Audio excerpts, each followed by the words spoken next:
इसी बीच एक बड़ी खबर का रुख करते हैं। मुख्यमंत्री विष्णुदेव साय का आज अंबिकापुर दौरा रहने वाला। अंबिकापुर में एयरपोर्ट के उद्घाटन कार्यक्रम में शामिल होंगे। दरिमा स्थित मां महामाया एयरपोर्ट का आज उद्घाटन होने वाला है। सरगुजा के बाद जशपुर के लिए सीएम रवाना होने वाले हैं। तो आज सरगुजा के लिए बड़ा दिन है, क्योंकि यहाँ पे आज एयरपोर्ट का उद्घाटन होने जा रहा है। अब देश के प्रधानमंत्री वर्चुअली जुड़ेंगे, लेकिन वहाँ पे फिजिकली मौजूद रहेंगे सूबे के मुखिया। अंबिकापुर में एयरपोर्ट के उद्घाटन के कार्यक्रम में शामिल होने के लिए पहुंचेंगे मुख्यमंत्री विष्णुदेव साय। दरिमा स्थित मां महामाया एयरपोर्ट का आज उद्घाटन होने जा रहा है। उसके बाद भी यहाँ पे सीएम का शेड्यूल हम आपको बता रहे हैं कि सरगुजा के बाद जशपुर के लिए रवाना होंगे। नीलेश ज्यादा जानकारी के साथ जुड़े हैं। नीलेश, आज सरगुजा के लिए बड़ा दिन है। देश के प्रधानमंत्री वर्चुअली जुड़ेंगे। एयरपोर्ट का यहाँ पे आज सौगात मिलने वाली है और सूबे के मुखिया भी सरगुजा पहुंच रहे हैं। कितने बजे पहुंच रहे हैं और क्या शेड्यूल है, किस तरीके से तैयारी? देखिए, अभी तक जो जानकारी है उसके मुताबिक लगभग 1:30 बजे 1:30 पर वो रायपुर से हेलीपैड से सरगुजा के लिए रवाना होंगे मुख्यमंत्री, और लगभग 2:30 बजे के आसपास वो सरगुजा पहुंच जाएंगे। अंबिकापुर में जो कार्यक्रम है जिसमें प्रधानमंत्री खुद शामिल हो रहे हैं वर्चुअली, उस उद्घाटन कार्यक्रम में ये फिजिकली शामिल होंगे। इनके साथ ही वहाँ के जो स्थानीय नेता हैं और जो छत्तीसगढ़ के सरगुजा संभाग से मंत्री हैं, जैसे कि लक्ष्मी राजवाड़े हैं, और इसके अलावा रामविचार नेताम है जो कैबिनेट में मंत्री भी हैं। इसके अलावा तमाम बड़े नेता जो हैं वो भी शामिल होंगे। और लगभग 5:30 बजे तक अंबिकापुर में रहेंगे सीएम। 4:30 से 5:30 बजे तक का 1 घंटे का समय आरक्षित किया गया है। वहां पर वो संगठन और पार्टी कार्यकर्ता के लोग, जो कार्यकर्ता हैं, उनसे भी मुलाकात कर सकते हैं। इसके अलावा कुछ और लोगों से मुलाकात कर सकते हैं। इसके बाद 5:30 बजे वो अपने निज निवास जशपुर के लिए रवाना हो जाएंगे, जो सरगुजा संभाग का हिस्सा है।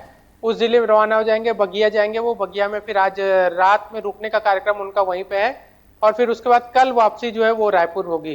जी बिल्कुल।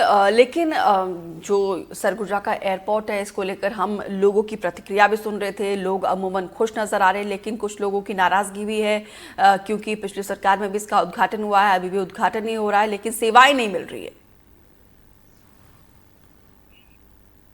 बिल्कुल, देखिए, जब भी सरकारें बदलती हैं तो ऐसे कई सारे जो बड़े प्रोजेक्ट होते हैं उसमें अपनी अपनी जो वाहवाही होती है वो लेने की कोशिश होती है, क्रेडिट लेने की कोशिश होती है। पिछली बार भी भूपेश बघेल सरकार में इस एयरपोर्ट का उद्घाटन किया गया था, लेकिन सुविधाएं नहीं मिली थी। अब दावा ये किया जा रहा है कि यहाँ पर ये छत्तीसगढ़ का रनवे के लिहाज से सबसे जो दूसरे नंबर का बड़ा एयरपोर्ट होगा, और यहाँ से अंतर्राज्यीय स्तर पर जो उड़ानें होंगी उसकी सुविधाएं जल्दी मिलनी शुरू हो जाएंगी। अब ये भी देखने वाली बात होगी कि क्या पिछली बार, क्योंकि केंद्र में बीजेपी की सरकार थी और राज्य में कांग्रेस की सरकार थी, कई बार ऐसी दिक्कतें आती हैं जब एक सरकारें अलग अलग होती हैं तो सुविधाएं शुरू होने में, मिलने में दिक्कतें आती हैं। इस बार कहा जा रहा है कि डबल इंजन की सरकार है, राज्य में भी बीजेपी की सरकार है, केंद्र में भी राज्य की सरकार है बीजेपी की। तो ऐसे में कुछ ये और सरगुजा संभाग से ही मुख्यमंत्री खुद भी आते हैं। उनका निज निवास जो है, जो विधानसभा क्षेत्र है, वो भी सरगुजा संभाग का हिस्सा है। और इसके अलावा सरगुजा पर इस बार बहुत फोकस है सरकार का, तो ऐसी उम्मीद जताई जा रही है कि जल्द ही वहां से अंतर्राज्यीय स्तर की सेवाएं जो है, विमानी सेवाएं शुरू हो जाएंगी।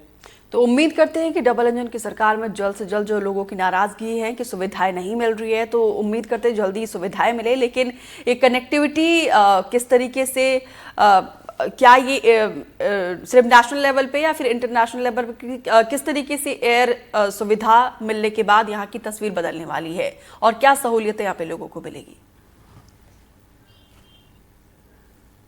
देखिए, अभी तो अंतर्राज्यीय यानी कि इंटर स्टेट सेवाएं ही इसके शुरू होनी है, इंटरनेशनल लेवल की तो अभी नहीं शुरू होनी है। लेकिन अगर ये सुविधाएं भी शुरू हो जाती हैं तो कितना अंतर होगा कि आप ये सोचिए कि अगर छत्तीसगढ़ में अंबिकापुर के लोगों को अगर एयर सुविधा का लाभ लेना है तो अभी फिलहाल उनकी डिपेंडेंसी या तो रायपुर, जो लगभग 500 किलोमीटर दूर है, वहां आना पड़ता है, 500 से 600 किलोमीटर ट्रेवल करना पड़ता है।